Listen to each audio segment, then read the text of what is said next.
그래서 제가 볼 때 마이코플라즈마, 백일해, 그리고 수족구병, 농가진, 노로바이러스나 어떤 장염, 세균 이런 것들 조심해야 되는 게 아닌가. 자, 오늘 우리 아이들 병원에 소아청소년과 전문의 두 분을 모셨습니다. 정성관 소아청소년과 전문의 원장님, 그리고 남성우 소아청소년과 전문의 원장님 모셨습니다. 반갑습니다. 네, 반갑습니다. 안녕하십니까. 증상으로 이런 감염성 질환을 한번 생각해 볼 수 있는 게 뭐 다른 게 있을까요? 사실 요즘은 이제 여름이잖아요. 너무 덥고 이러니까 여름에 한정돼서 얘기하자면 요즘은 제일 많이 도는 게 수족구병, 질병청에서도 얘기가 나온 백일해. 주로 학령정기나 아니면 이제 초등학교 이렇게 다니는 아이들한테 마이코플라즈마 그 감염들이 있는데, 사실 백일해라든지 마이코플라즈마라든지 이런 경우는 우선 기침이나 열 같은 그런 증상들이 있으니까 오히려 차라리 알기가 쉽습니다. 피부 질환 같은 경우도 여름의 대표적인 병이 농가진이라는 게 있어요. 농가진. 네, 농가진. 그러니까 처음에는 어디 이렇게 뾰루지처럼 났었는데 아이들은 계속 긁고 나서 또 옆에를 또 긁고 하면 계속 퍼져나갑니다. 나중에는 막 많이 퍼져가지고 오는 경우들이 많은데, 이런 농가진도 결국에는 2차적으로 세균 감염이 생긴 거기 때문에 항생제를 쓰고 또 그다음에 항생제 연고를 발라줘야 되는 거거든요. 요새 노로바이러스 정말 많이 돕니다. 모 지역에서도 아마 아이들 막 식중독균 많이 퍼졌다고 하고 막 이러는데 그 중에 또 하나가 노로바이러스라는 얘기가 있거든요. 실제로 지금 저희 병원에서도 노로바이러스가 많이 나오고 있습니다. 예전에는 좀 계절별로 이런 좀 분류가 뚜렷했다라면은 요즘 계절을 상관없이 이런 바이러스나 균들이 많이 나오는 것 같습니다. 그래서 제가 볼 때 마이코플라즈마, 백일해, 그리고 수족구병, 농가진, 노로바이러스나 어떤 장염, 세균 이런 것들 조심해야 되는 게 아닌가. 여름철에 5가지 정도는 조심해야 될 것 같습니다. 요즘 이제 의학 논문을 많이 읽다 보면은 이런 감염성 질환에 아이들이 갈수록 취약해지는 이유 중에 하나로 면역력 저하를 이제 많이 꼽거든요. 어떻게 보면 위생 상태는 갈수록 좋아지고 있는데 아이들의 면역력은 오히려 예전만 못하다라고 하는 얘기가 되는 건데, 그 소아청소년과 전문의 입장에서 보실 때 왜 요즘 아이들이 면역력이 떨어져 있는 거? 면역이라는 것 자체가 굉장히 사실은 좀 포괄적인 얘기인데요. 저는 이렇게 생각합니다. 요즘 아이들의 면역, 물론 요즘 초, 중, 고등학생들 보면은 옛날보다도 체격은 좋아졌지만 체력은 많이 떨어졌다는 그런 기사도 봤었죠. 그렇죠. 그러니까 아이들이 그만큼 이제 밖에 나서 운동도 좀 덜하고 맨날 앉아서 이제 핸드폰 하고 이제 막 너무 이런 것들 있지 않습니까? 그리고 이제 생활 습관들 때문에 사실 그렇게 됐던 거거든요. 그러면 요즘 그럼 과연 영유아 아이들 같은 경우에 왜 면역이 떨어진 것처럼 보이냐 하면, 첫 번째로 우선 하나는 아이들 같은 경우에 바이러스나 이런 데 노출될 수 있는 그런 가능성들이 많이 줄어든 게 사실이고요. 위생 상태가 좋아졌다는 얘기는 사실은 역으로 얘기하자면 항체를 생성을 할 수 있는 기회가 줄었다는 얘기. 코로나 때 같은 경우에 어땠습니까? 마스크 쓰고 있으니까 아이들이 거의 바이러스 감염이 없었고, 나중에 마스크를 벗고 나니까 굉장히 폭증을 했었단 말이죠. 바로 그럴 때 노출이 되면서 항체를 생성하는 부분들이 있는 거거든요. 올해도 지금 현재 마이코플라즈마가 도는 이유도 바로 그런 이유 중에 하나라고 좀 생각을 하고는 있습니다. 두 번째 같은 경우는 사실은 또 이건 역설적이긴 한데, 아이들 같은 경우에서 몸에서 만들어내는 항체가 이제 돌이 지나면 자기 스스로 만들어내기 시작합니다. 그런데 우리가 요즘은 어떻습니까? 12개월만 돼도 이미 벌써 보호자분들 육아휴직 끝내고 이제 이미 직장을 나가시게 되는 거죠. 그러면은 직장을 나가면 어떻게 되냐? 어린이집이나 유치원을 가잖아요. 보호자분들께 10명의 아이들이 있으면 사실은 10개의 바이러스는 다 똑같다.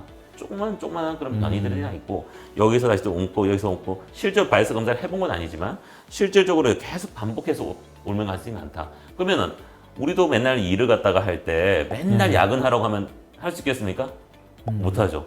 이 면역 체계도 쉴 수 있는 시간을 줘야 되는데, 아이가 계속 보육기관에서 다른 아이들과 접촉을 하다 보면 어떻습니까? 면역 자체가 기본적으로 계속 떨어질 수밖에 없는 거예요. 근데 이런 아이들을 저희가 병원에서 실제로 면역 검사를 하면은 실제 면역이 떨어지는 게 아닙니다. 면역 자체는 정상인 아이들이 많아요. 그런데 이제 계속 반복하는 그런 바이러스 감염들이 생기다 보니까 자기 몸에서도 회복할 수 있는 그런 시간이 좀 필요한 거죠. 마지막 세 번째는 실제로 바이러스에 의한 감염이나 이런 것 말고 요즘은 알레르기 질환들이 굉장히 많이 늘어났습니다. 최근에는 뭐 소아 같은 경우에는 아토피 질환도 많이 늘고, 그리고 알레르기 비염 이런 것들이 많이 늘어났거든요. 서구화되는 어떤 생활 습관과 이런 환경들 때문에 이런 알레르기 자체가 계속적으로 아이들한테 반복되는 감염처럼 보입니다.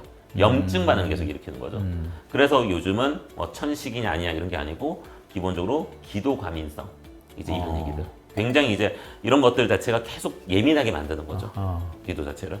그러면 그런 알레르기들이나 이런 것들 때문에 꼭 마치 얘가 감기를 달고 있는 것처럼 아니면은 계속적으로 반복해서 감기를 앓는 것처럼 이렇게 보일 수 있기 때문에 워낙 환경들도 다 좋고 이런데도 그런 거는 저는 이 세 가지 이유가 주된 이유라고 생각하고 나머지도 조금 더 다른 이유들이 좀 있지 않나. 이 면역력과 관련해서 사실은 이제 백일의 얘기를 안 할 수가 없어요. 네. 예. 이제 백일해가 사실 우리나라 통계치만 보자면은 10년 동안 발생했던 누적 환자 수보다 지금 올해 발생한 환자 수가 훨씬 많거든요. 백일해는 이런 질환이다. 뭐 설명을 좀 해주시죠.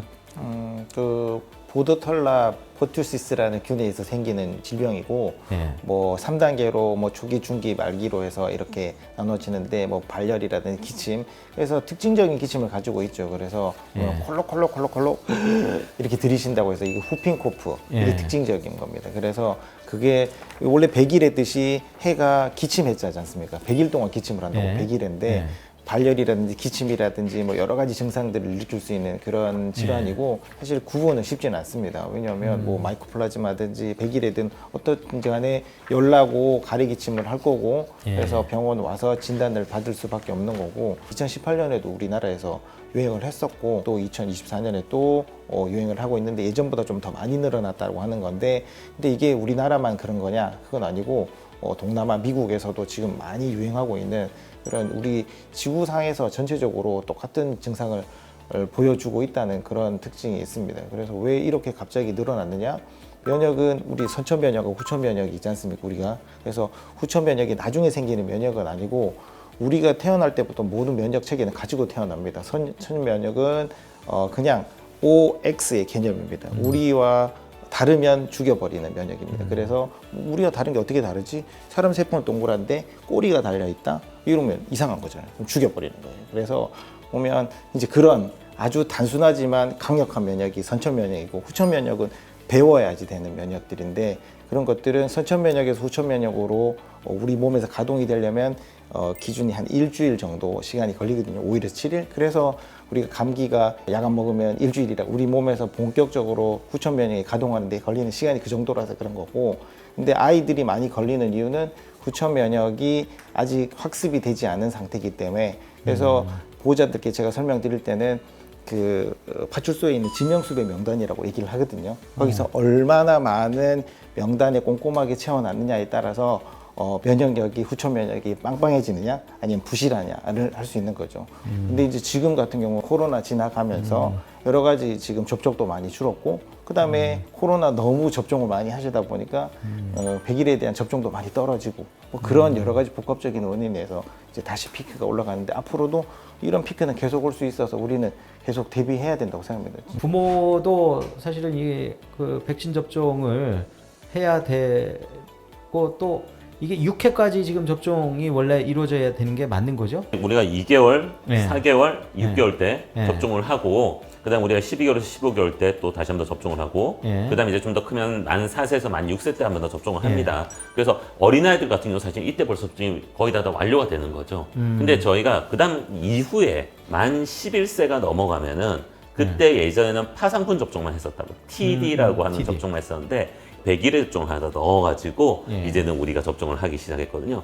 그런데 중요한 거는 만 11세 이후부터 10년에 한 번씩 접종을 했었어야 되는 거죠. 우리 어른들이. 어허. 근데 어른들은 사실 합니까 안 합니까? 안 하죠. 사실 많이 안 하죠. 안 하죠. 올해 영유아들이나 어린아이들 같은 경우는 지금 접종이 거의 다 완료가 돼 있는 아이들이 많지만 예. 하지만 그럼에도 불구하고 어른들 같은 경우는 좀 덜 돼 있기 때문에 이 어른들이 계속적으로 이런 감염들이나 이런 분들을 분명히 일으키고 있는 분들이 있을 것이다. 두 분도 이번에 접종하셨습니까? 네.